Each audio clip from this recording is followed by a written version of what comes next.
Ici, à Roche-Servière, les premières pierres de l'église ont été posées dès l'époque romane. Saint-Sauveur, malmené par le temps et l'histoire, conserve les traces de l'ancienne nef.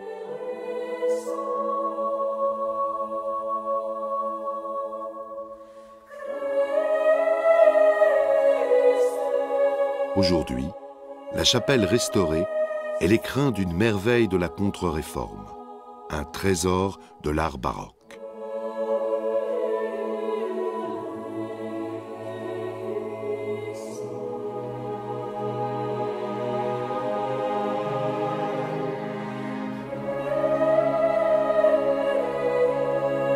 Entrons dans cette chapelle par le portail ouest et découvrons cette œuvre du XVIIe siècle.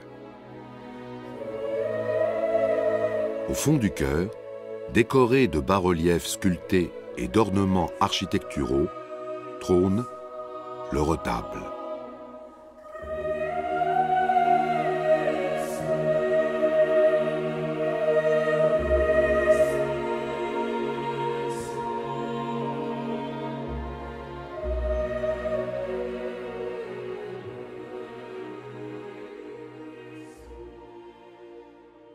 Composition harmonieuse, dessin rigoureux des formes, l'ensemble du retable s'inscrit dans un carré. Les diagonales se croisent au centre de la composition, là où se trouve le Saint-Esprit. Jeu de lignes et de cercles pour mettre en évidence l'organisation trinitaire. Division verticale et partition horizontale.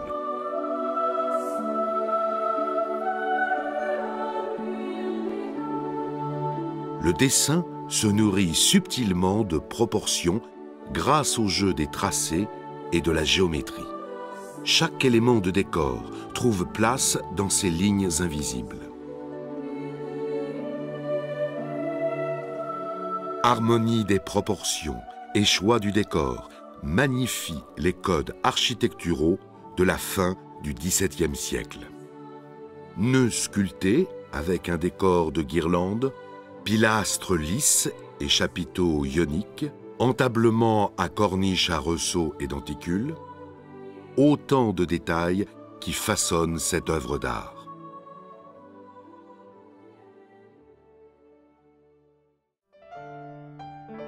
Plusieurs matériaux ont été nécessaires aux sculpteurs: le bois, le marbre et une pierre tendre, le tuffeau. Ici, à Saint-Sauveur, on a choisi de sculpter le tableau central en demi-relief. Les ornements sont peints avec virtuosité, faux marbre et polychromie, influencés par le renouveau baroque.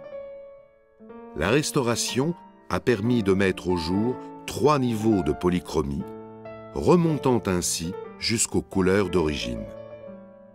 Le décor du XIXe siècle, d'avant la restauration,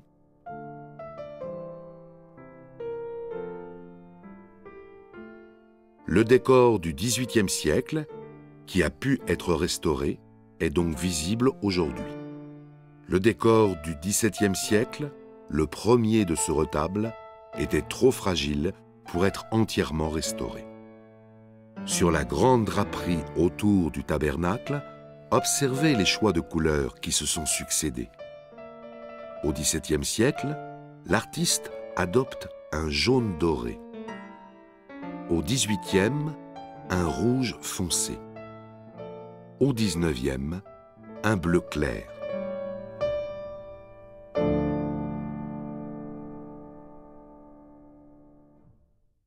La contre-réforme qui suit le Concile de Trente donne au retable une place centrale dans les églises et un rôle dans la célébration des offices. En avant du retable, l'autel. Il est surmonté du tabernacle qui contient les hosties. Placée au centre, cette petite niche symbolise la présence réelle de Dieu par l'hostie, corps du Christ.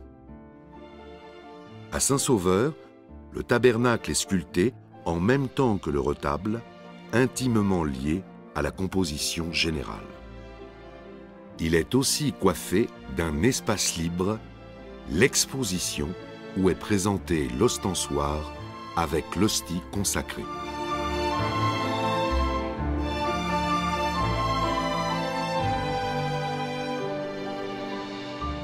L'exposition est située au milieu du tableau central. Une composition finement sculptée pour magnifier le message religieux, ici, la transfiguration du Christ.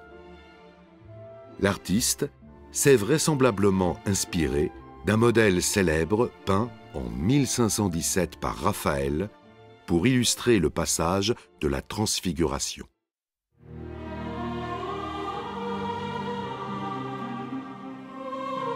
Jésus prit avec lui 3 apôtres, Pierre, Jacques et Jean, et il les conduisit à l'écart sur une haute montagne. Il fut transfiguré devant eux. Son visage resplendit comme le soleil, et ses vêtements devinrent blancs comme la lumière. Moïse et Élie leur apparurent, s'entretenant avec lui. Une nuée lumineuse les couvrit. Puis, une voix fit entendre de la nuée ces paroles.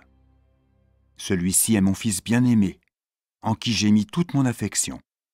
Écoutez-le. » Lorsqu'ils entendirent cette voix, les disciples tombèrent sur leurs faces et furent saisis d'une grande frayeur.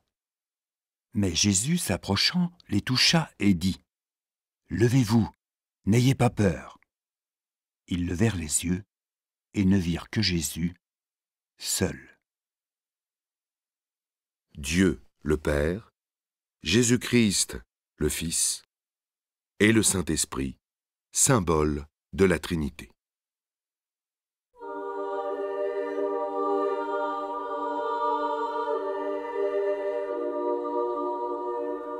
Le retable, célébration de la foi chrétienne, œuvre de l'art baroque, sculptée de mouvements ascendants, guide le regard vers Dieu.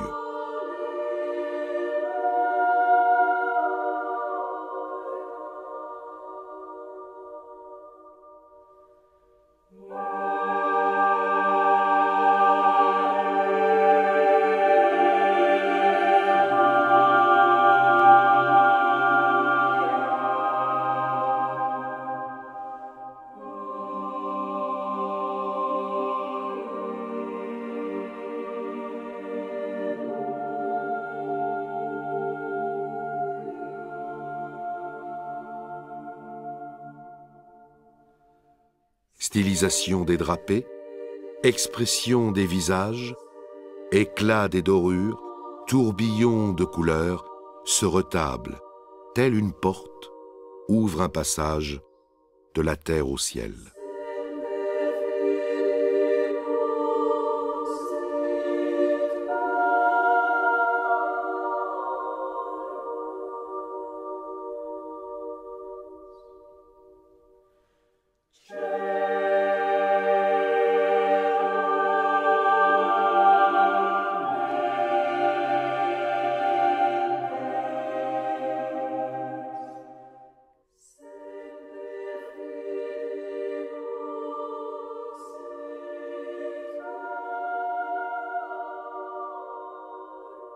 Révélation d'un retable. Autant de confidences autour d'une œuvre d'art, cet ultime témoin du passé, dont le cœur résonne toujours à Saint-Sauveur.